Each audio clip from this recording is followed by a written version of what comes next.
Bismillahirrahmanirrahim. Tupo tena hapa Ibn Jazar TV katika tunu za wanazuoni, tukiwa tunaendelea kukumbushana mambo gani ambayo wewe Muislamu unatakiwa uyafanye wakati uko katika saumu. Baada ya kuzungumza kwamba tunatakiwa saumu yetu iwe kinga, Mtume sallallahu alaihi wasallam, masahaba walipata kumshangaa sana. Alikuwa akipanda katika mimbar anaitikia ngazi ya kwanza amin, kullama irtaqa, kila akipanda ngazi ya pili anaitikia amin, akapanda ngazi ya tatu akaitikia amin. Masahaba wakawa wanashangaa, kwanza hawamuoni mtu anayeomba ile dua mpaka mtume anaitikia, na hawajui kinachoombwa pale ni kitu gani. Wakawa kimya mpaka mtume sallallahu alaihi wasallam akawa amaliza mambo yake. Wakamuuliza, ya Rasulullah, tulikuwa tunakuona kila ukipanda ngazi moja unaitikia amin, ukipanda ngazi ya pili unaitikia amin, nini ambacho ulikuwa unaitikia sisi hatukijui? Mtume sallallahu alaihi wasallam akasema, wakati napanda katika ngazi hizi alikuja Jibril alayhi salam, akawa anasema hivi, amepata hasara mtu ambaye amewadiriki wazazi wake wawili mpaka wakaja kuondoka, alafu yeye hajasamehewa. Mtume akasema amin. Lakini katika mambo ambayo yaliokuwa yametajwa katika hadithi hii, Jibril alisema amepata hasara mtu ambaye Ramadhani imemkuta mpaka imeondoka, alafu yeye hajasamehewa madhambi yake. Kwa hiyo ofa ya kusamehewa madhambi ndani ya mwezi mtukufu wa Ramadhani ipo, lakini tunaifanya vipi? Na ameshasema kwamba mwenye kusimama Ramadhani, mwenye kufunga mwezi wa Ramadhani kwa imani na ihtisab. Sasa lazima hizi saumu zetu kwanza ziwe ni junna, ziwe ni kinga katika nafsi yetu, ziwe ni kinga katika matendo yetu.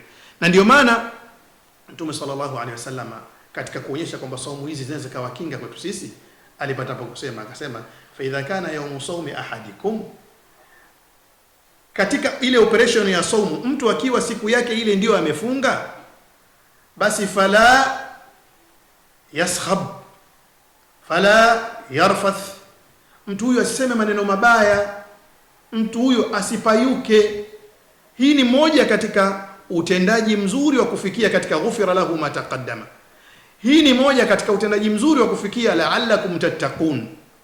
Sasa wewe utakapokuwa umefunga, usimtukane mtu, usimpazie sauti mtu, usifanye mambo machafu. Hata Mtume sallallahu alaihi wasallam akatueleza, fa in sabahu ahadun au fa in qatalahu ahadun au shatamahu, mtu akija amemtukana, amemsema vibaya, amegombana naye, anataka kugombana naye, faliyaqul inni saim, aseme mimi nimefunga.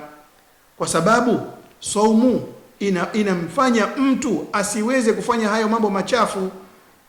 Ndipo atakaposamehewa dhambi zake, ndipo atakapokuwa na hiyo imani, ndipo atakapokuwa amefika katika ucha Mungu. Kwa hiyo yapo mambo visaidizi pamoja na hizi kinga, lakini vipo visaidizi vitakavyokujalia wewe saumu yako iwe katika mazingira mazuri. Mtume sallallahu alayhi wasallam alisema, as-siyamu wal Qur'an yashfa'ani li sahibi, funga na Qur'ani zinakuwa zinamuombea mtu siku ya kiyama. Kwa maana kwamba katika moja ya vitu ambavyo vinaambatana na saumu, vinalazimiana na saumu, ni kusoma Qur'ani. Na hii Qur'ani inakuja nayo kama tulivyosema kwamba ni shafii, inamuombea mtu siku ya kiyama kama vile inavyomuombea mtu saumu yake. Inamtoa katika matatizo, inampeleka katika chuo ambacho kitakuwa nafsi yake imefanya nini? Imelainika, imeweza kufungamana na ibada.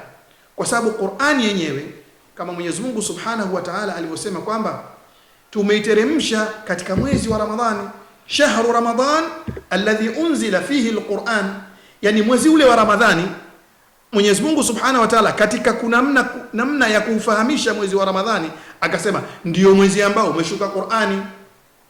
Kwa hiyo kuna tarabut baina alquran wa baina as-siyam, kuna mafungamano makubwa ya kiusaidizi ya kufikia malengo kati ya saumu na kati ya Qur'an. Ikiwa unafunga alafu husomi Qur'an, kuna namna nyingi ambayo saumu yako inakuwa na mapungufu. Kwa hiyo ili mapungufu yale yaweze kuzibika na kuondoka, lazima tusome Qur'ani huku tukiwa tumefunga na tufunge huku tukiwa tunasoma Qur'ani. Tutakuja kuona katika kipindi kinachokuja namna gani masahaba na watu wakubwa waliotangulia masalafi saleh walikuwa wanadili na Qur'ani na kuacha mambo mengine katika mwezi huu mtukufu wa Ramadhani, ili kutengeneza saumu yao iwe ni saumu ya maghfira, iwe ni saumu ya kupelekea katika uchamungu. Tutosheke na haya, tujiandae na yajayo ndani ya Tunu za Wanazuoni katika chaneli yako bora kabisa Ibn Jazari TV. Wassalamu alaikum wa rahmatullahi wa barakatuh.